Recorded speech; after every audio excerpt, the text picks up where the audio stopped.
Eu sinto os braços e as pernas presas, como se estivesse amarrado em uma parede.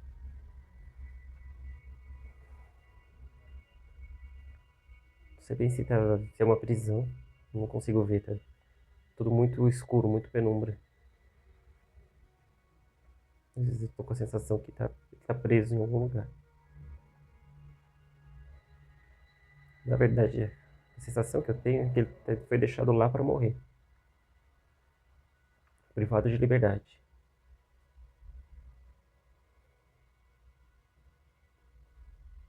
E nessa privação ele começa a lembrar de tudo de repassar a vida dele inteira, desde quando ele era sempre bem pequenininho. Todos os momentos que ele foi muito feliz.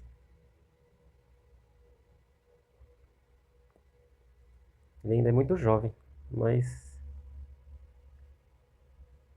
ele carrega essa tristeza por toda essa vida que ele teve, que está sendo interrompida agora.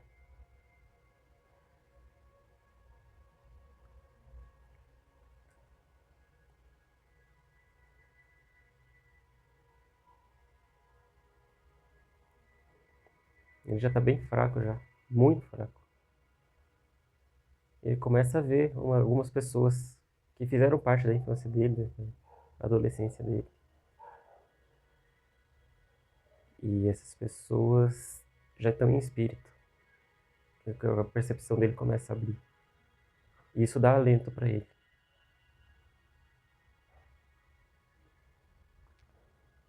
Mesmo assim, ele não chegou a falecer. Ele ainda foi libertado.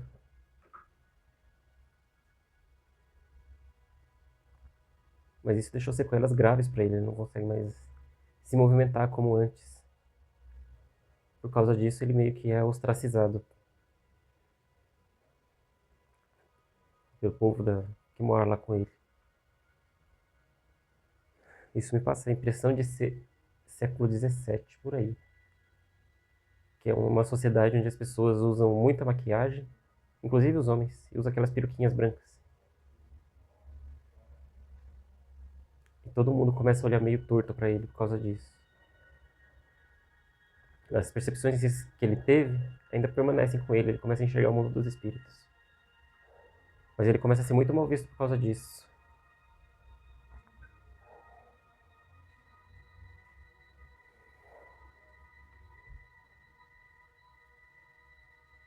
E esse medo ainda vai se arrastar por muito tempo. O medo de ser visto como aquela pessoa que mexe com essas coisas.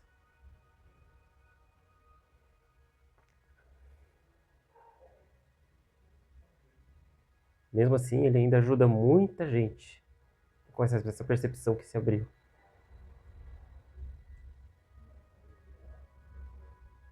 Mas meio que para se encaixar numa sociedade que não aceita,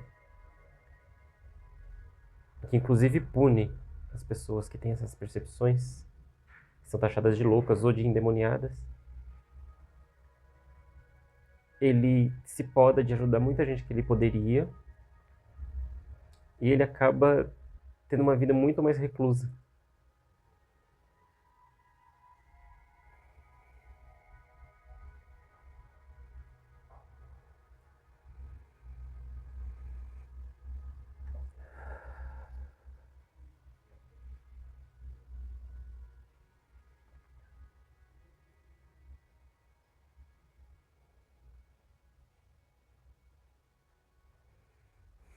É uma época bem mais antiga do que essa.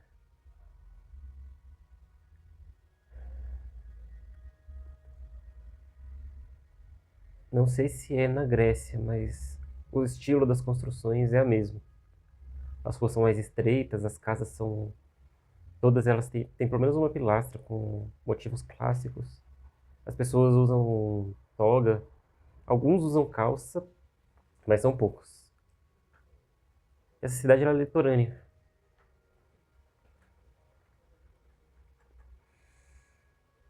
E tem um templo gigante nessa cidade. E as pessoas vão para esse templo. As pessoas entram e saem.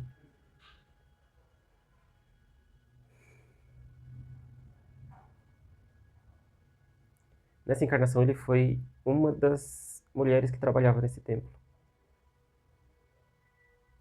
E uma das condições para trabalhar nesse templo era manter a pureza do corpo, manter a pureza da mente. Também foi uma encarnação que ele tinha as potencialidades parapsíquicas bem desenvolvidas. Ele colocava isso para trabalhar em prol das pessoas. Mas por causa disso, era uma vida de muita rigidez. Uma vida muito incômoda. O conforto não faltava, mas não tinha espontaneidade nenhuma.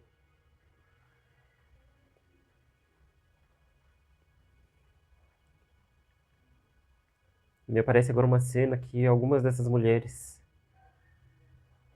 inclusive ele, estão se banhando no mar, como uma diversão, como um dia na praia. Mas elas são severamente repreendidas, porque isso é coisa mundana. Elas são espirituais, elas não podem fazer isso. E elas são punidas com reclusão. Não é a punição máxima do templo, que é o entumbamento. Mas elas são mantidas em reclusão por um período. Isso traz uma certa angústia, traz um desconforto muito grande para todas elas. Mas para ele se sente muito culpado, porque foi ideia dele. Justamente porque ele se revoltou contra esse pensamento de uma vida monástica e insossa, voltada só para o trabalho espiritual.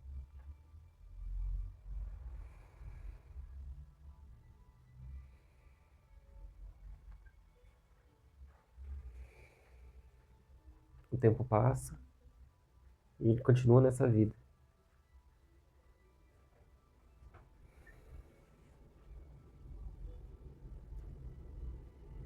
Ele até galga uma posição de respeito dentro do templo, encarregado de treinar as moças, e ele consegue perceber quem tem talento.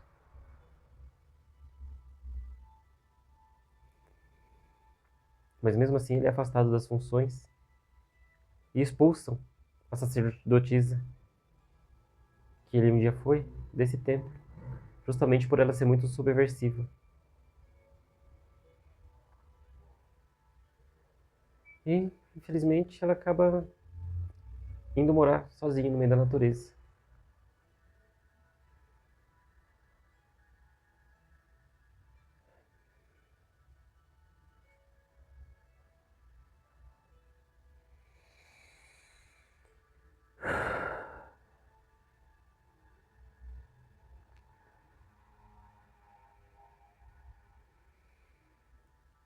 E ela termina por desencarnar por lá mesmo, abandonada, amparada só pela espiritualidade que nunca deixou ela por nenhum momento.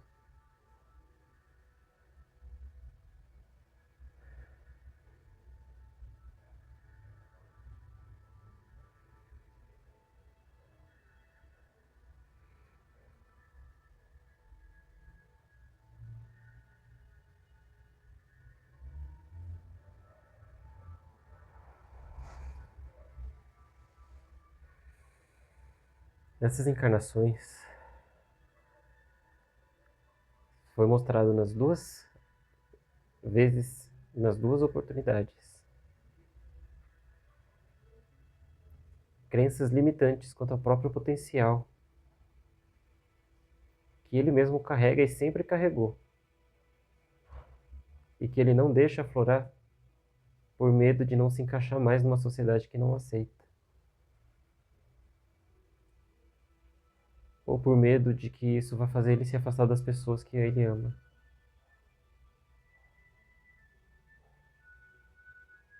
Mas exatamente isso é essa proposta de trabalho. Conciliar uma vida dita mundana com os pendores espirituais. Estar plenamente inserido numa sociedade, mas não fazer parte dela. E sim ser um espírito, realmente vivendo uma experiência corpórea, usando de um ego, de uma personalidade, de um corpo, se expressando através desse corpo e dessa personalidade, mas trazendo a sabedoria dos planos superiores, através das próprias potencialidades, para manifestação aqui na Terra.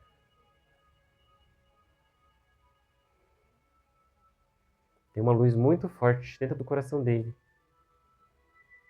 E essa luz agora pede para sair, para se manifestar para o mundo, para florescer. Isso não vai acontecer da noite para o dia. Mas paulatinamente, essas potencialidades vão se despertando. A vigilância é necessária para não deixar que essas potencialidades façam com que ele se sinta melhor que as outras pessoas.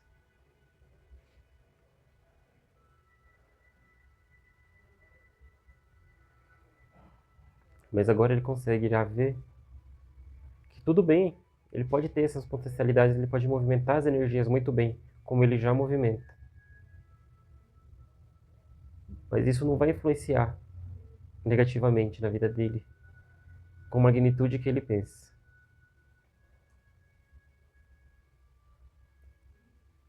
A imagem que está vindo na minha cabeça agora é de uma formiga iluminada por uma vela.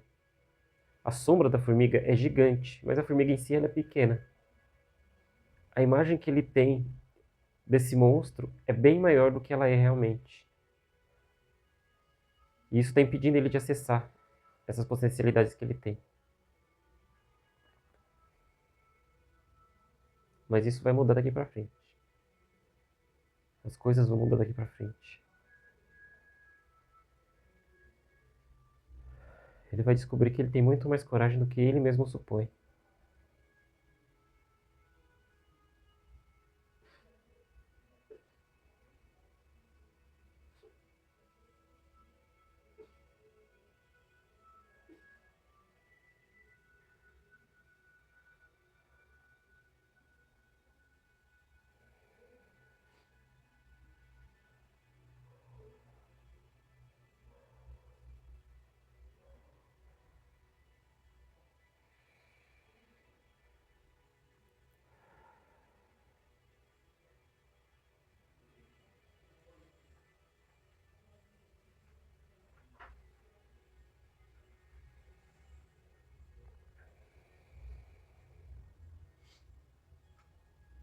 E o que mais?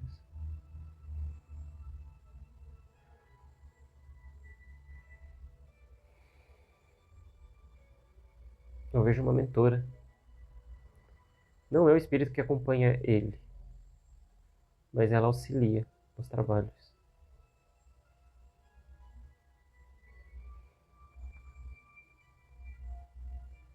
Ela se apresenta com vestido claro, decorado com motivos gregos, em dourado, na barra do vestido.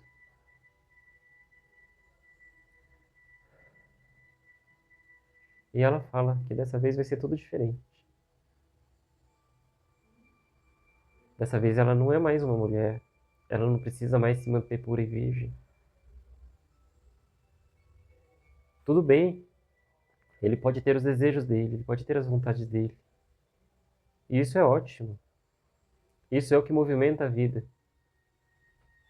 A força da vontade que vem da alma é o que dá cor para a vida. Sem ela, a vida fica sem sentido.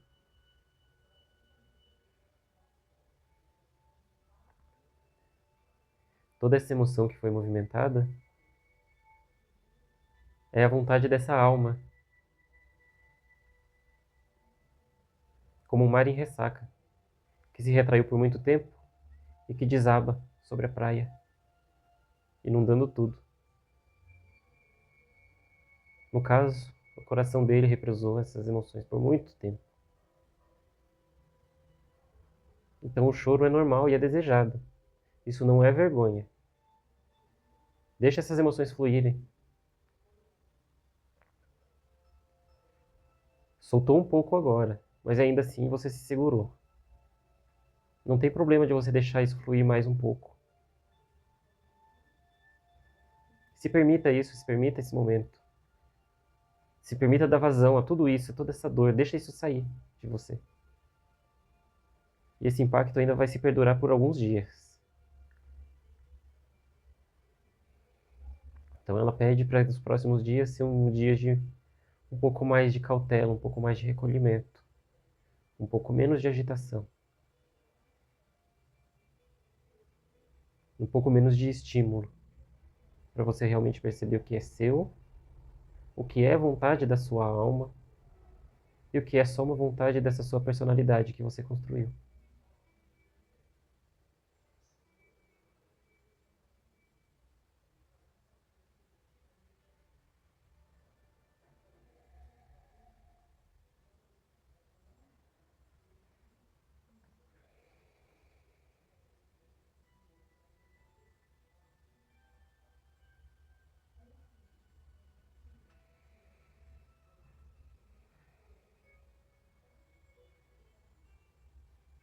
Ela cita também o nome de Anna Freud.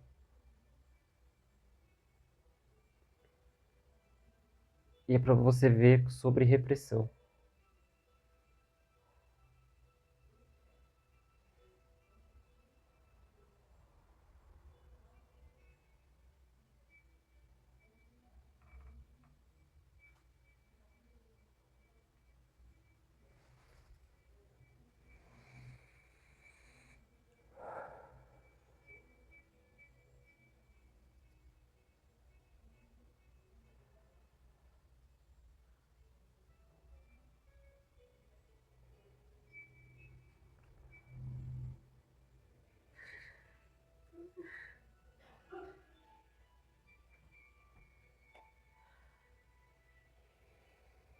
Eles permanecem em silêncio, envolvendo todos em muita luz.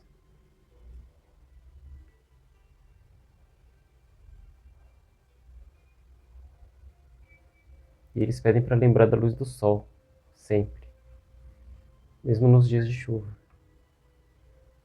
Ela pede ainda para lembrar dessa frase que ilustrava o templo e que norteou essa vida. Conheça a verdade vos libertará.